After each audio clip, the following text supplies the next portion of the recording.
또 공포의 하락이 한 번 더 온다 이러면서 또 무서운 주장을 하시는 분들이 있는데, 월가 거물들도 좀 논란 충격적인 반전 신호들이 있어서 같이 얘기 좀 해보겠습니다. 일단은 요게 지난주에 가장 주목을 받았던 이슈 중에 하나인데요. 블랙락이라고 하는 기업이 있습니다. 세계 최대 자산운용사 블랙락, 아이쉐어스라고 하는 브랜드를 운용하는, 우리나라로 치면 뭐 타이거나 코덱스 같은 브랜드를 운용하는 대표적인 자산운용사 블랙락인데, 이 기업이 이번 실적을 발표하면서 충격적으로 나왔던 자료가 바로 요겁니다. 처음으로 돈이 빠져나가기 시작한 거예요. 이 블랙락 자금은 거의 디폴트 값으로 들어오거든요. 계속 화폐 가치가 떨어지면서 통화량이 늘어나면서 계속 연금도 들어오고 장기 투자 자금도 들어오고 ETF 자금도 들어오고 단기 투자하는 사람도 들어오고 펀드도 들어오고 다 하는데, 코로나 이후로 처음으로 돈이 빠져나가기 시작했습니다. 그것도 엄청나게 많이. 그러니까 월가는 당연히 들어올 거라고 예상을 했는데 예상 밖으로 엄청나게 빠져나간 거예요. 코로나 이후 처음으로 장기 투자금이 유출된 거죠. 그래서 블랙락 주가가 빠지기도 했는데, 장기 투자 자금뿐만 아니라 총 관리 자산도 분기 대비해서 3.2% 감소했습니다. 들어오는 총 자산 규모가. 그래서 블랙락 CEO가 그러고 나서 인터뷰를 했는데, 당연히 뭐 일시적이다라고 할 줄 알았더니 되게 부정적 코멘트를 한 거예요.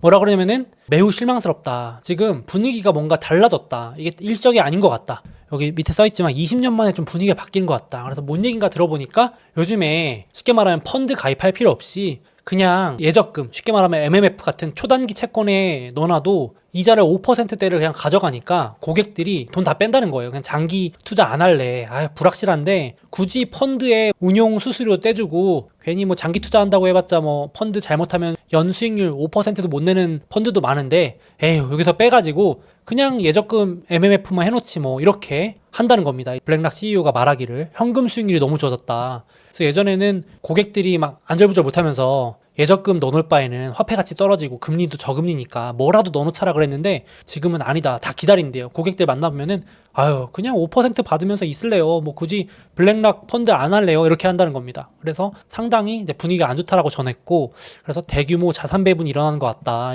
이게 단기로 넣었다 뺐다 하는 분위기가 아닌 것 같다라고까지 합니다. 그래서 좀 주가가 조정을 받으면서 우려이자 주목을 좀 많이 받은 항목이고요. 그리고 블랙락 CEO가 덧붙여서 좀 부정적인 코멘트를 합니다.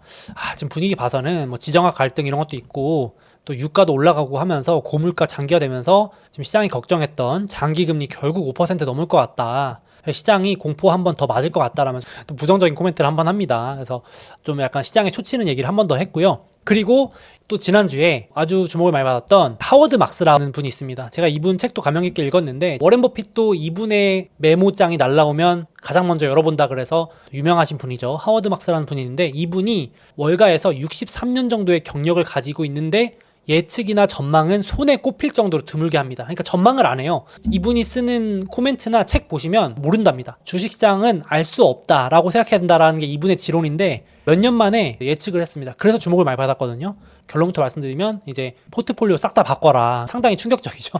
그러니까 환경이 완전히 바뀌어버렸다. 2008년부터 2020년까지 13년 정도의 비정상적인, 소위 말하는 역사상 가장 쉬운 돈의 시기가 끝났다. 이렇게 정의를 하더라고요. 13년이 비정상이었다. 하워드 막스가 엄청 장기 시계열로 투자하시는 분인데, 자기가 봤을 때 이때가 비정상이었다라고 정의를 하더라고요. 그래서 이때 쉬운 돈의 시기가 끝났다. 자기가 계속 관찰을 하면서 긴가민가 하면서 판단을 유보하고 있었는데 이제는 확신이 들었다라고 얘기를 하는 거죠. 잠깐 고금리이다 말까 고민했었는데 구조적으로 바뀌는 것 같다라면서 2008년부터 2020년까지의 투자법을 완전히 다 바꿔라, 포트폴리오 뒤집어라 라고 하면서 사례를 들어줬습니다. 이때는 2% 미만의 인플레에 대해서 신경 쓸 게 하나도 없고 0%에 가까운 금리 환경에서는 돈을 잃는 게 더 어려웠던 시절이다. 그냥 투자하면 돈 벌었다. 실패하려면 엄청난 불운이 필요했다라고 할 정도까지 비유를 했습니다. 그래서 적자 기업도 상장을 아무나 쉽게 할 수 있고, 자금 조달도 쉽고, 파산도 안 할 수 있고, 계속 어디서 돈이 샘솟아 나오고, 고위험 투자해도 다 성공하고, 오히려 빚 안 내는 게 이상한 시대일 정도로 엄청 쉬운 돈의 시대였다라고 얘기하는 거죠. 그러면서 비유를 해준 게 이게 제가 되게 인상 깊더라고요. 이거 참 비유를 잘했다 싶었는데, 모두가 공항의 무빙워크에 올라타 있던 시절이래요. 제가 보면서 그림이 그려지던데, 공항 있잖아요. 공항 가시면은 긴 무빙워크 타시면 좀 더 편하게 빨리 갈 수 있잖아요. 그러니까 그 시절이었대요. 08년부터 2020년까지는 모두가 무빙워크에 올라있던 시절이다. 그래가지고 다 같이 편하게 빨리 가니까 그 빠르게 가는 속도가 본인이 걸어가는 정상 속도라고 여기게 된대요. 그러니까 아무도 비정상이라고 여기지 않았던 시절이래요. 그 13년이. 당연히 그렇겠죠. 13년이나 이 무빙워크에 올라가 있으면 당연히 나는 원래 속도가 이 정도라고 여기겠죠. 그래서 인위적인 통화 정책으로 인해서 우리 모두가 왜곡된 행동을 했다는 거죠. 그래서 하지 않았을 위험도 더욱 감소하게 되면서 그러니까 소위 말하는 비투도 하고 무리한 레버리지 투자도 하는 게 정당화되고 합리화됐던 시절이다. 근데 그게 이제 끝났다라고 하는 거죠. 그래서 앞으로는 반대 일들이 벌어질 거다. 그래서 쉬운 돈의 종말이고 다시 돌아가기 어렵다라고 단정을 내었습니다. 이분이 이렇게 단정 짓는 분이 아니거든요. 이분의 메모를 분기에 한 번씩 나오면서 읽어보면은 결론이 뭐냐면 제가 도대체 그래서 뭐 어쩌라는 거지? 이런 모른다가 결론이에요, 이분은. 근데 이렇게까지 말하는 건 되게 단호하게 말하는 편인데 반대 일이 일어난다. 그러면서 향후에는 결국 고금리 때문에 경제 성장이 느려지고 앞으로 5년 동안 이 일이 벌어진답니다. 기업들의 이익 마진이 줄어들면서 결국 자금 조달 비용은 더 높아지고 그러다 보니까 돈 구하기 힘드니까 채무불이행, 파산 비율이 높아지고 그러니까 자산 가치 상승도 더 불확실해지고 심리도 우리 같은 투자자들의 또 기업 투자자들의 심리도 과거에 비해서 좋지 않을 거고 기업들의 자금 조달은 더 어려워지는 악순환에 빠질 거다 라면서 상당히 부정적으로 코멘트를 했습니다. 그래서 어쩌라는 거냐, 결론은 어떻게 하라는 거냐, 주식 투자보다는 채권 쪽으로 가는 게 향후에는 좀 낫다 라고 얘기를 하는 겁니다. 결론이 뭐 조금 싱겁다라고 하실 수 있는데 이분은 주식 투자에 어마어마한 돈을 넣어놓는 분인데 극단적으로 농담이라고 본인이 표현하겠지만 주식을 다 팔아도 될 정도라고까지 말을 했습니다. 주식에서 채권으로 본인도 자산운용사를 운용하시면서 주식 투자를 계속하고 있는 입장인데 상당히 부정적으로 코멘트를 한 편입니다. 그래서 미국 증시가 그동안은 연평균 수익률이 8에서 10%였는데 대체제가 없었다. 도저히 눈씻고 찾아봐도 저금리였기 때문에 채권도 1, 2% 그리고 고금리 채권 해봐야 4% 이래가지고 미국 주식을 안 할 이유가 없었던 시절인데 지금은 너무도 증시에 맞먹는 경쟁자들이 많아지고 있다. 앞서 말씀드린 그런 미 국채도 5%를 주고 조금만 욕심내면은 고금리 채권 좀 위험도는 높아지지만 위험한 채권에 좀 넣으면 8%, 10%까지 나오니까 채권에 넣어서도 증시 이상의 맞먹는 수익률을 낼 수 있다. 그래서 지금 나만 그렇게 생각하는 게 아니고 앞으로 이렇게 생각하는 투자자들의 대대적인 자금 이동이 있을 겁니다. 라고 얘기를 했습니다. 앞서 말씀드린 블랙락하고도 거의 일맥상통하는 말입니다. 이 자산운용사 쪽에 있는 블랙락도 대대적인 자금 이동이 있을 거라고 그랬고 하워드 막스도 뭐 자산운용 쪽이니까 그렇게 느꼈는지 모르겠지만 좀 분위기를 감지한 게 아닌가 싶기도 합니다. 채권 투자자들이 늘어나고 있다 이렇게 보면 될 것 같고 요거 관련돼서 기사 나온 거에 댓글 보니까 야 이런 얘기 나오는 거 보니까 주식 저점이다. 채권 사라는 거 보니까 주식 저점이네 라는 댓글들도 많이 있더라고요. 그런 분위기인데 요런 기사 나오면 뭐 채권이 끝물이다 이렇게도 말씀하시는 분도 있던데 뭐 그럴 수도 있겠죠. 그건 이제 참고를 하시면 될 것 같은데 하워드 막스는 요런 입장으로 포지션을 밝혔다. 한번 보시면 될 것 같아요. 그래서 지금 채권은 오히려 싸져 있고 금리 상승 때문에 주식은 계속 오르는 바람에 닷컴 버블 이후로 채권 대비 주식이 가치 평가가 많이 고평가돼 있다라는 자료도 내놨습니다. 그러면서 주식의 매력도는 점점 떨어지고 오히려 채권 매력도는 상승하면서 이게 기대 수익률이 좀 달라질 수 있다 이런 얘기를 했습니다. 그래서 이게 하워드 막스의 메모를 요약한 건데 쉽게 말해서 뭐 주식이 좀 덜 매력적이다라는 얘기를 하고 있는 거죠. 채권 차라리 낫다 얘기를 하고 있는 거고 향후 몇 년간은 좀 조심해야 될 시기라고 좀 길게 보고 얘기를 한 것 같고 공교롭게도 다른 애널리스트도 똑같은 얘기를 한 장에 요약해서 하더라고요. 아마 하워드 막스의 메모를 보고 코멘트를 한 게 아닌가 싶은데요. 요 아폴로의 애널리스트도 이렇게 말하는 겁니다. 똑같이 콕 집어가지고 2008년부터 2020년과는 다른 시대가 시작된다. 요게 보시면 초록색이 미국 기준금리고요. 그리고 하늘색이 유럽 기준금리인데 제가 봐도 여기 08년부터 13년 진짜 이때가 정말 초저금리 시대에는 다시 봐도 참 맞는 시기인 것 같아요. 유럽은 마이너스 금리였으니까. 근데 이제 다시 일로 안 돌아온다. 자꾸 우리 투자자들이 최근 13년 동안의 관성에 절어가지고 연준이 금리를 이제 내리면 다시 0%로 오겠지라고 기대를 한대요. 지금 그게 시장에 반영돼 있다는 주장입니다. 근데 아니다. 지금도 시장에서도 금리를 내려도 4%가 바닥으로 보고 있대요. 보고 다시 올라간다. 야, 다음 사이클을 향해 또 가는 거죠. 그러니까 지금 미국 기준금리가 5.5인데 설령 위기가 와도 4%까지만 내렸다가 다시 또 올린다는 겁니다. 더 높이. 야, 이게 더 무섭죠. 그래서 지금 이 애널리스트도 길게 투자하시는 분들은 생각을 바꿔야 된다. 2008년부터 2020년까지 이걸 기준으로 포트폴리오 짜거나 투자 계획, 자금 조달 계획을 짜면은 큰 코 다친다라고 이제 얘기를 했습니다. 하워드 막스의 주장을 좀 한 장으로 어떻게 보면 요약해준 장표가 아닐까 싶어서 저도 가져왔고요. 이게 맞다 그러다보다는 이런 주장이 있다 정도 보시면 되겠죠. 참 이때가 정말 제가 봐도 엄청 낮았던 금리 시기였던 것 같아요. 이때 지금 비교해보면 과거가 오히려 정상이었고 이때가 비정상이라고 얘기를 하고 있는 겁니다. 하워드막스는. 이렇게 보시면 될 것 같고, 역시나 제가 이전 영상에서 말씀드렸지만 지금 안 그래도 좀 물가가 잡히나 했는데 러우 전쟁도 안 끝났는데 중동 전쟁 또 이슈가 되면은 여기 자료가 있지만 고물가 요인이 더 늘어났죠. 지금도 보통은 어떤 중동에서 갈등 나면 유가가 폭등한다는 자료거든요. 한 번씩 튄다. 그러고 침체도 오고 쇼크가 온다는 주장을 하고 있는 자료인데, 이게 참 고물가가 안 그래도 부담스러웠는데 더 올라가는 요인이 생겨버렸습니다. 그래서 지금 이제 실제로도 물가가 1차 인플레가 잡혔는데 결국 이 그림대로 1970년대처럼 또 올라가는 거 아니야? 이런 게 또 우려가 나오고 있죠. 저도 몇 달 전만 해도 이 그림 보면서 뭐 2차 인플레 이렇게 올라가는 게 너무 극단적이지, 1970년대니까 가능했겠지, 이때가 2차 중동전쟁이니까 가능했지 그랬는데 지금 실제로 중동전쟁 리스크가 커지고 있잖아요. 5차 중동전쟁 얘기가 나오는데 또 모른다는 얘기가 나오는 거죠. 그래서 뭐 혹시 모른다, 그래서 고물가 우려가 또 다시 커지고 있는 상황입니다. 그래서 이것도 되면 안 그래도 지금 고금리 유지가 더 길어지거나 고물가 때문에 더 고통스러운 시기가 길어질 수 있다라는 얘기가 나오는 거죠. 우려가 되는 부분이고, 그래서 또 이번에 나온 IMF의 경제 전망과 금융안정 보고서가 공교롭게도 이번 주에 나와가지고 주목을 받았습니다. 제가 읽어보니까 한마디로 요약해서 내년에 우리 많이 힘들다라는 얘기고, 그 한마디로 요약해서 스태그플레이션이다 얘기를 하는 겁니다. 그래서 지금 중동전쟁 리스크를 반영 안 하더라도 물가 둔화는 느려지고 고물가가 더 유지되고 경제 성장은 느려진다. 스태그플레이션이죠. 정말 교과서에서는 접했던 스태그플레이션이 지금 우리 일어나고 있는 상황이고요. 그래서 더 지금 상황이 악화된 거는 미국만 좋고 나머진 다 내렸습니다. 정말 아이러니한데요. 미국이 좀 힘들어져야지 다른 나라들도 숨통이 트일 텐데 미국만 너무 좋고 나머진 다 힘들다. 그래서 여기 보시면 전 세계 전망을 내리고 한국도 내년 내리고 중국도 내리고 유럽도 내리고 다 내렸는데 미국만 경제 전망이 올라갑니다. 이러니까 미국은 금리를 내려야 될 필요성이 더 줄어들고 지금 다른 나라들은 더 버겁고 힘든 거죠. 한국도 그렇고 중국도 그렇고 금리 더 내려야 되는 상황인데 미국 때문에 못 내리고 막 멱살 잡고 올려가는 상황인 거죠. 그래서 힘들다, 고통스럽다 이런 상황이고, 그래서 지금 미국이 좋다 보니까 IMF가 경제 전망을 바꿔버렸는데 이게 엄청 충격적입니다. 저희 이 자료 보면서 정말 깜짝 놀랐는데 이게 올해 봄에 내놨던 IMF의 미국 금리 전망이고 요게 이번에 내놓은 미국의 기준금리 전망인데 이 올라가는 거 보이시나요? 이게 2026년까지도 4%대가 유지된다는 전망으로 바꿨습니다. 물론 전망이야 맨날 바뀌지만 기존에는 거의 2.5%, 3%대였던 게 올라갔고 2025년에도 한 3%였는데 4.5로 올라가고 내년 전망도 5 이상으로 다 올라갔습니다. 그러니까 이 스태그플레이션인데도 미국은 좋아서 기준금리가 훨씬 더 높아진 상태로 유지된다는 거죠.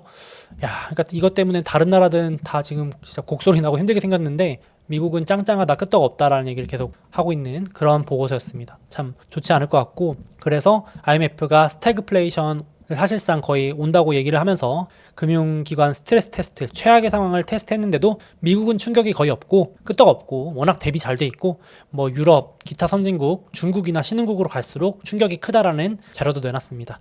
전 세계 GDP나 글로벌 은행 자산들, 고금리 쇼크 이런 것들 때문에, 고금리 고물가 쇼크 때문에 거의 30%가 위험에 노출되는 상황이 온다라고 내년을 되게 부정적으로 봤어요.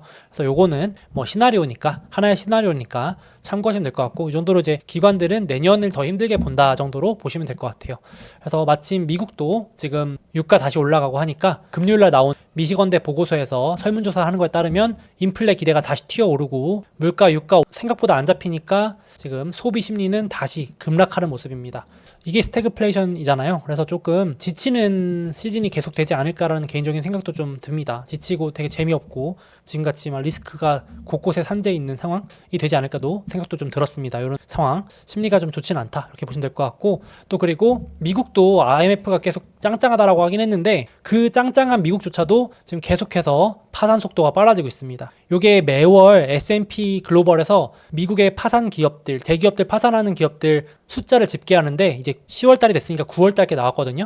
근데 이미 9월까지만 해도 작년 파산 기업 숫자를 2배 넘어섰고요. 이대로 가면 그 힘들었던 코로나 시절 파산 숫자를 넘을 걸로 전망이 됩니다. 문제는 속도가 더 빨라지고 있다는 거예요. 그래프 보시면 가속도죠. 그래서 갈수록 빨라지고 있다. 그래가지고 이게 지금 고금리가 또 장기화 되니까 파산 계속 늘어나고 있고, 지금 무디스나 월스트리트 저널에서도 지금 올해 내년부터 부채를 갚고 재융자해야 되는데 다시 빌릴 때는 고금리로 올라가 있으니까 0%에 빌린 기업들도 예를 들어서 5%에 빌려야 되니까 확 힘들다는 거죠. 그러니까 내년부터 많이 좀 부채 만기의 벽에 부딪힐 거다라는 얘기가 많습니다. 그래서 이런 것들도 참고적으로 자료 업데이트 차원에서 공유드리고요. 그리고 지난주에 가장 또 주목 많이 받았던 이슈가 이겁니다. 그 루이비통 아시죠? 명품의 대장. 정말 끄떡없다. 이 웬만한 뭐 코로나 때도 오르고 루이비통 주가는 안 빠진다 그랬었는데 이번에 주가가 폭락을 하면서 지금 최근에 계속 빠지고 있는데 실적 발표하면서 아주 충격적인 말을 합니다. 이 CFO가 재무 담당자가 이런 말을 해요. 직접 한 말이거든요.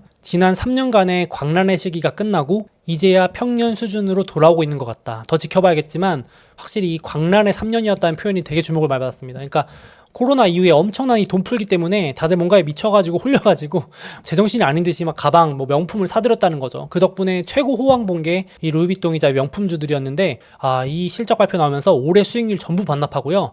참고로 이 루이비통 그룹 모회사 LVMH 주가가 올해 수익률이 30%까지 갔었습니다. 엄청 많이 올라서 역시 이 루이비통은 뭐 고금리 긴축에도 끄떡없다라고까지 했었는데 지금 마이너스 2.8%로 수익률이 돌아섰어요. 올해 수익률이 마이너스 돌아섰습니다. 고점 대비 27% 빠지고요. 오른쪽 보시면 이 LVMH 주가가 마이너스 20% 빠지는 것도 흔하지가 않습니다. 그 코로나 때 34% 빠졌고요. 러우 전쟁 터진다 그럴 때 유럽에 뭐 에너지 대란 온다 그럴 때 28%고 지금 27%니까 많이 빠졌죠. 그래서 지금 확실히 긴축의 효과가 좀 뒤늦게 나타나는 건지, 물론 중국 영향도 있습니다. 지금 중국인들이 뭐 명품백 이런 거 하나도 안 산대요. 그래서 뭐 부진하다는 영향도 있는데 소비가 전체적으로 좀 둔화되는 게 이제 점점 실적에도 잡히는 모습입니다. 언제는 루이비통 끄떡없다 그랬는데 참 이렇게 또 분위기가 바뀌었습니다. 참고로 유럽 명품주만큼은 미국 증시 부럽지 않게 올랐거든요. 거의 S&P 500이랑 맞먹을 정도 수익률이 장기 수익률이 좋은데 이렇게 지금 이만큼이나 올랐는데 단기 조정으로 끝날지, 이게 또 스태그플레이션에 관련해서 장기로 좀 부진한 구간에 접어드는 건지 조금 봐야겠습니다. 광란의 3년이 끝났다는 게 상당히 인상 깊어서 가져와 봤고요.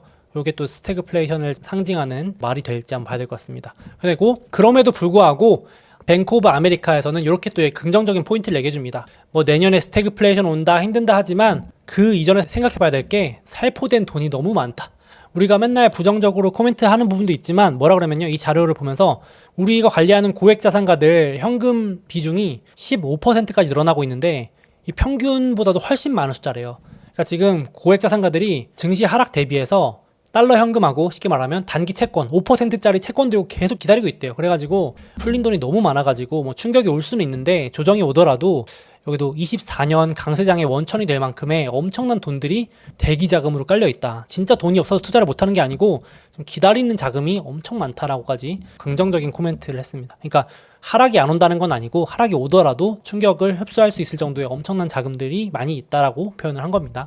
뭐 이것도 항상 또 균형 있게 보실 필요가 있을 것 같아가지고 저도 앞에만 보면은 뭐 이렇게 되게 부정적으로 보일 것 같지만 스태그플레이션 오고 뭐 힘들다 하는데 그만큼 또 풀린 돈들도 진짜 많은 것 같아요. 증시 대기 자금, 예탁 자금 이런 것들 진짜 많은 것 같습니다. 이렇게 보시면 될 것 같고, 그래서 오늘 블랙락에서 또 부정적인 시그널, 수십 년 만에 분위기 변화가 감지됐다라는 코멘트도 있었고, 예측을 잘 안 하기로 유명한 하워드 막스도 간만에 주식에 부정적인 코멘트를 해가지고 한번 정리를 해봤습니다. 그래서 요거는 참고 정도 하시라고 넣어놨고, 역시나 뭐 이런 코멘트들은 코멘트이고 월가의 대가이자 거물조차도 정확히 맞출 수는 없는 거니까 단기 매몰보다는 좋은 주식이나 시장지수 장기 관점으로 보는 게 더 나을 것 같습니다. 저도 정리해서 전달을 해드리겠지만 저거 하나하나 다 신경 쓰면 투자 못 하더라고요. 그래가지고 묻어놓으면 좋은 수익률을 가져다 준다는 믿음으로, 기업은 오늘도 열심히 일해서 돈을 번다는 믿음으로 투자를 하려고 마음먹고 있습니다. 그래서 그런 부분 참고하셔가지고 같이 이렇게 잘 투자해나가면 좋겠습니다. 다음으로 제가 얼마 전에 테슬라 주식 1억 경품 이벤트를 소개해드린 적이 있는데요. 혹시 당첨되신 구독자분들 계신가요? 혹시 계시다면 정말 축하드리고 댓글 달아주시면 저도 좀 당첨의